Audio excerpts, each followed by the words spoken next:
तो क्वेश्चन है कि वाई इज इन्फोर्समेंट डायरेक्टोरेट यानी कि जिसे हम ईडी कहते हैं increasingly being seen as a political weapon in India.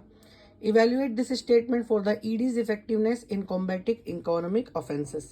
तो इसका आंसर शुरू किया हमने बिल्कुल क्वेश्चन से ही लाइन लेके कि perception of ED being a political weapon in India is a complex and contentious issue. It's important to understand both sides of argument to evaluate the statement. यानी इसमें दोनों चीजें दी हुई है।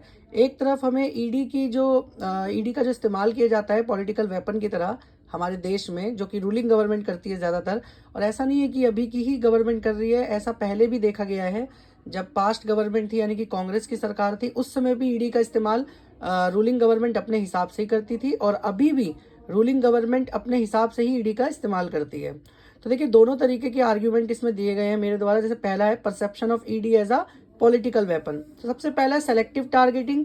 देखा जाता है कि ईडी का इस्तेमाल ज्यादातर सेलेक्टिव टारगेटिंग पे किया जाता है, और दूसरी एजेंसी के साथ एजेंसी की तरह जैसे कि सीबीआई का इस्तेमाल भी ज्यादातर रूलिंग सरकार के द्वारा अपोजिशन को कहीं ना कहीं उसकी पावर कम करने के लिए किया जाता है। सेकेंड पॉइंट है पॉलिटिकली मोटिवेटेड रेड्स, हम देख सकते हैं ईडी के द्वारा। उसके बाद है lack of clarity about ED selection cases, है ना। हम देख सकते हैं कि जो ईडी का जो भी केस सिलेक्शन होता है वो उसमें क्लैरिटी की कहीं ना कहीं कमी होती है। 85% ऑफ चार्जेस हमेशा किसके खिलाफ रहते हैं? एक रिपोर्ट के अनुसार ये बताया गया है कि 85% से ज्यादा जो चार्जेस है वो अपोजिशन पार्टीज के ही खिलाफ है इनकी। क्रिटिक्स ये भी कहते हैं कि जो रूलिंग गवर्नमेंट है वो इसका इस्तेमाल हमेशा पॉलिटिकल पार्टी के पॉपुलैरिटी को कम करने में करती है। उसके बाद इसकी इफेक्टिवनेस के बारे में बताया गया है इकोनॉमिक ऑफेंसेस के। तो पहला है कि देखिए ऐसा नहीं है कि सिर्फ और सिर्फ ईडी के आपको दुरुपयोगी दिखेंगे, कुछ फायदे भी हैं। जैसे कि इन्फोर्समेंट ऑफ फाइनेंशियल लॉज, कि ईडी जो है वो एक बहुत ही अहम भूमिका निभाता है कई तरीके के इकोनॉमिक ऑफेंसेस को दबाने के लिए। उसके बाद इफेक्टिंग इन अनकवरिंग मनी लॉन्ड्रिंग, बहुत तरीके की मनी लॉन्ड्रिंग को रोकता है, फ्रॉड को रोकता है। उसके बाद फाइनेंशियल क्राइम्स को रोकता है।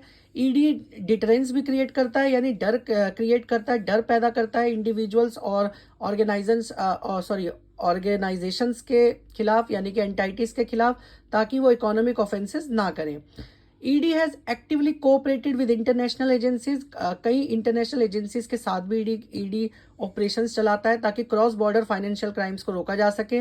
उसके बाद एसेट फॉरफीचर, मतलब यहाँ पर ये हो गया ईडी ने बहुत तरीके की बड़ी बड़ी एंटाइटीज को सीज भी किया है, इंडिविजुअल्स प्रॉपर्टीज को सीज किया है।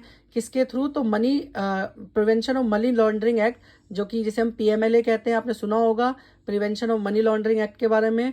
This helps in recovering funds that can be used for public welfare.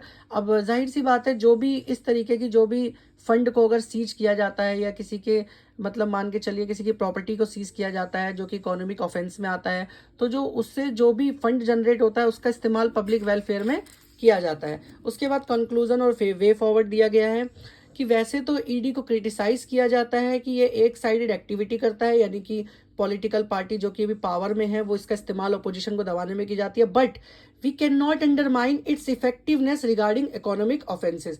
लेकिन हम इसके जो मतलब इसको हम अंडरमाइन नहीं कर सकते हैं, इसकी जो इफेक्टिवनेस है यानी इसका जो प्रभाव है इकोनॉमिक ऑफेंसेस के लिए, उसको हम नीचा नहीं दिखा सकते या उसे अंडरमाइन नहीं कर सकते। तो there should be authority of ED which should not be undermine by the ruling government, यानी कि ईडी की अपनी अथॉरिटी होनी चाहिए जिसको सरकार नीचा ना दिखाए। आई होप कि आपको वीडियो अच्छी लगी हो। अगर अच्छी लगी होगी तो वीडियो को लाइक करें, कमेंट करें और शेयर करें ज़्यादा से ज़्यादा, और साथ ही हमारे YouTube channel Bose academic classes को सब्सक्राइब करें अगर आपने सब्सक्राइब नहीं किया है। Thank you and have a nice day and जय हिंद।